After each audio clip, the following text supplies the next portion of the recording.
Tous. Bonjour tout le monde, nous allons commencer un petit tutoriel la suite de Fibonacci, du mathématicien Leonardo Fibonacci, le célèbre mathématicien italien de la Renaissance, qui a établi une suite qui s'additionne rang du rang inférieur. Voilà. En gros, ça donne ça. Nous avons le n ici. N, c'est le rang. Alors, il y a 1, 2, 3, 4, 5, etc. Donc, si on prend la suite de Fibonacci, ça donnerait ça. Donc, au rang 1, on aurait déjà 1. Au rang 2, le nombre qui précède de 1, c'est 0. Donc, on aurait 1 plus 0, ce qui fait 1. Au rang 3, nous aurions 1 plus 1, ce qui fait 2. Au rang 4, on aura déjà 2 plus 1, ce qui fait 3. Au rang 5, on aura 3 plus 2, ce qui fait 5. Au rang 6, 8. Au rang 7, 12, etc. Donc, nous allons voir qu'il est possible de, comment dire, de trouver une formule qui nous donne directement ou presque directement la suite de Fibonacci. Je m'explique. En fait, il y a une formule comment dire ça, où on fait tenir le nombre d'or, voilà. Donc, le nombre d'or, je rappelle, c'est ça. Attendez, je regarde juste quelque chose. Parce qu'évidemment, on n'a pas tout en tête. Je regarde quelque chose très rapidement. Voilà, le nombre d'or, il est égal à, déjà notre phi, et il est égal à 1,61803,4. Voilà, c'est bizarre comme nombre, mais voilà, c'est le nombre d'or. Et en fait, la formule pour retrouver rapidement la suite de Fibonacci est la suivante. C'est le nombre d'or, donc c'est x, on va noter xn, pour retrouver le nombre de Fibonacci par rapport à son rang. N, c'est le rang qui est là. Donc c'est ce nombre d'or, phi, puissance n, moins 1 de phi, puissance n,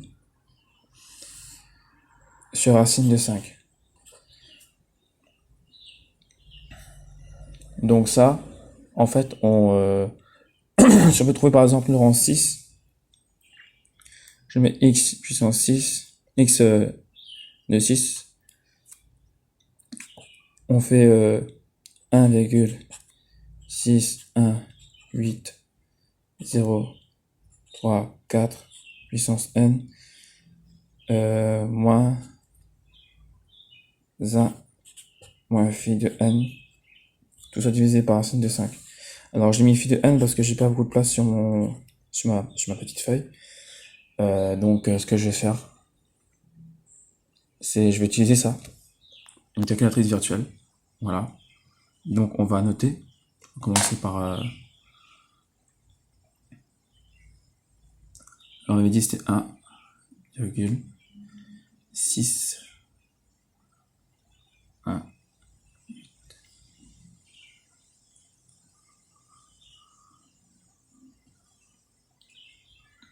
Ça c'est la puissance ah mince, j'ai fait une petite erreur. Oh si, j'ai tout effacé. Bon, faut dire que je suis pas trop habitué à cette calculatrice là.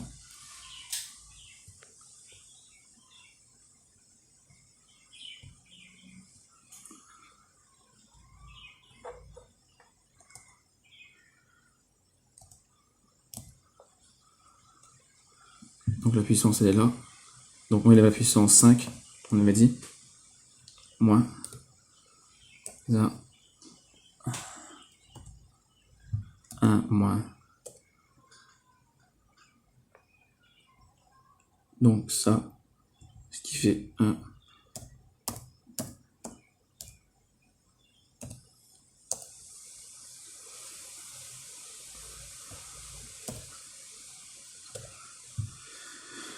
Euh, voilà. Il faut bien respecter les parenthèses. D'ailleurs, je vais en rajouter d'autres ici. Parce que sinon, ça va pas être bon. Alors, une parenthèse ici. Là. Une ici. Parce que là, ouais, on dit qu'elle a rajouté automatiquement. Ouais, c'est bon. C'était automatique. Bah non, elle n'a pas rajouté. Mais il demande juste de rajouter. Non, non. Ah, c'est bon. Si, il faut rajouter en fait. Voilà. Divisé par... En fait, une petite astuce pour savoir si nos parenthèses sont bel et bien, s'il y a autant de parenthèses qu'il faut. Vous regardez en fait du côté droit combien de parenthèses d'un côté et vous regardez de l'autre. C'est facile en fait. Par exemple ici, vous avez une, deux parenthèses là, ici, là, là. Celle-ci on ne la compte pas. Deux, là. Et là, on a, donc on a, en fait en tout on a quatre parenthèses. Et là, il nous manque une parenthèse on dirait. S'il me semble bien, il manque une parenthèse. Ou alors il y a peut-être une parenthèse en trop. Une, deux ici.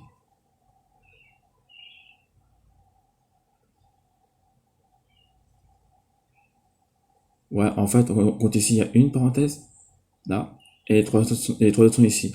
Je ferai un tuto exprès pour les parenthèses, parce que je sais que pas tout le monde se débrouille avec ça. Donc là, on va faire racine carrée, ici, racine carrée, de 5. Et on fait une parenthèse, tout simplement. Et ça nous donne 5,1.23, je sais pas quoi, etc. Bon, alors là, le nombre n'est pas exact, mais ce n'est pas très grave. On va prendre cette partie-là. Je sais pas si vous voyez bien l'écran, ça, ici. Juste la partie entière, le reste, on s'en fiche. Voilà, le reste, on connaît pas. Donc ça fait bien 5. On avait dit, on avait pris 5 comme exemple, et quand vous regardez la suite de Fibonacci, ici, on a bien 5. Bon, jusque-là, c'est parfait.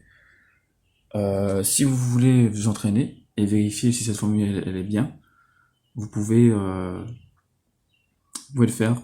C'est en s'entraînant qu'on devient bien, qu'on devient meilleur. Et en fait, il y a aussi une autre formule, je la présente. Voilà, elle aussi, elle marche bien. Enfin, elle marche, quoi. Et c'est celle-ci, si je prends par exemple, allez, on va être un peu fou, on va prendre 7, ce qui fait 1, plus racine carrée de 5, puissance 7, moins 1, moins racine carrée de 5, puissance 7, tout ça, divisé par 5, divisé par racine carrée de 5. Je trouve que celle-ci, elle est mieux, dans le sens où elle est plutôt... elle est plus simple à retenir, parce qu'elle est plus intuitive, en fait. En fait, il y a... Vous voyez ici, il y a une première expression, une seconde, tout ça c'est une soustraction, divisé par racine de 5, et il y a juste une qui est positive, une qui est négative, c'est pas compliqué à comprendre, voilà. Donc nous allons retaper la même chose.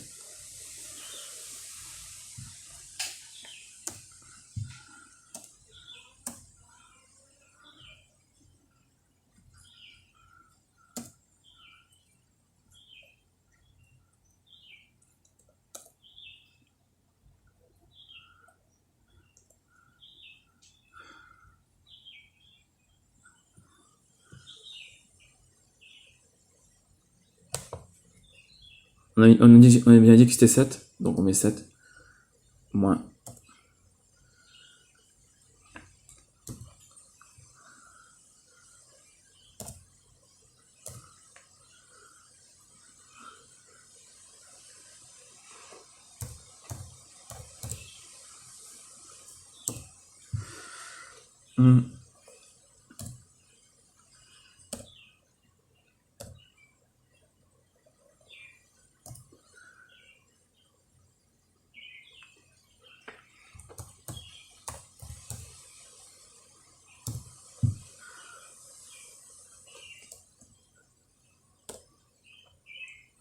Voyez, là on a oublié quelque chose, on a oublié de mettre la puissance. Oh mince, désolé, je vais tomber mon téléphone. La petite puissance qui est là, ici. Pour ceux qui veulent savoir de quelle calculatrice on utilise, c'est la calculatrice Web 2.0 calque. Donc, tu fais ça. On peut utiliser aussi la calculatrice qui est sur le terminal, c'est pas un problème. J'aime bien utiliser les calculatrices qui sont, on va dire, sur le net virtuel et tout, j'aime bien. Donc pour savoir si, regardez là, si on a le nombre de parenthèses qui est correct, ici vous voyez il y a 2 de ce côté-là, même 3, et de ce côté-là on a aussi 3. Donc tout est correct. Et si on met égal, on obtient 1664, ce qui est assez surprenant d'ailleurs. Est-ce que c'est la bonne formule déjà? Ah, j'ai oublié quelque chose d'important. En fait, c'est j'ai oublié ici, là, j'ai oublié 2 puissance. Puissance, c'est là. Bah, puissance 7. La puissance 7. Et ça, on met en parenthèse, sinon il ne va pas accepter. Vous voyez, il n'accepte pas. Donc on va faire une parenthèse là. Et une autre ici. Voilà. Donc on retrouve 13. C'est vachement proche de la réalité. Je dirais que c'est waouh. Est-ce que c'est vraiment 13? Eh bien, si vous faites le calcul, on, on a bien pris 7, on a bien suivi cette formule là qu'on retrouve sur internet en fait. Mais c'est étrange qu'on trouve ça parce que c'est pas.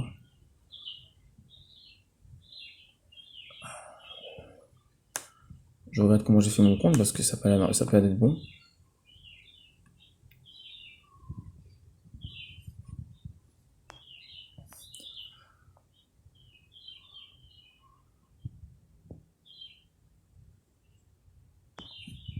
On vérifie à la main. Alors on a déjà 1, 2, 3, 4, 5, 6, 7, ce qui fait 1, 2, 3, 5, 8 plus 5, ce qui donne 13. Et c'est incroyable, ça donne bien le bon résultat. Essayons un dernier, juste pour le fun. Un dernier, je sais pas moi, je sais pas moi, 13 par exemple. Là, ce qu'on va faire, on va faire super vite. Il suffira juste de remplacer, on reprend là-dessus. En fait, cette application, elle est quand même cool, hein. Tu remplaces juste ça, voilà. Tu mets 13, et tu mets 13 partout. Là.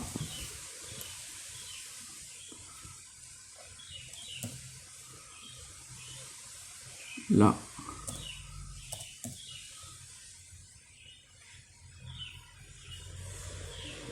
On fait le calcul. On obtient 233. Donc 233. Voilà, on vérifie à la main une dernière fois. Ouais, c'est un peu. Je sais que c'est un peu bizarre. Donc 7, 8, 9. Donc là, on sera en 9. Donc ça fait 21. 21 plus 13, ça fait 34. 10, alors. 34 plus 21, 50. 5. 55 plus 34. Ça fait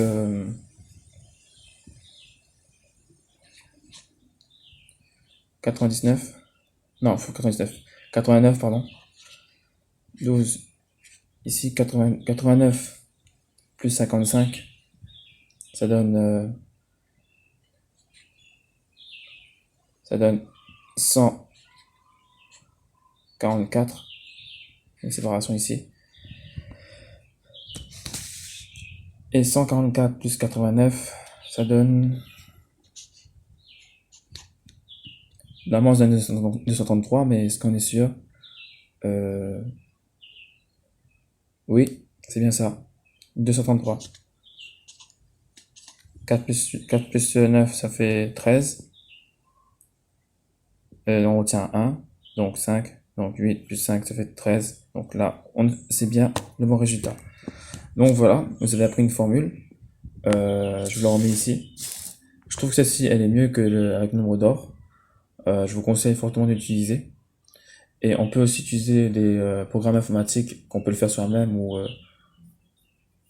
où je ferai des tutoriels où j'expliquerai comment on peut recréer la suite de Fibonacci très simplement à l'aide d'un programme informatique, à l'aide d'un langage qu'on appelle Python.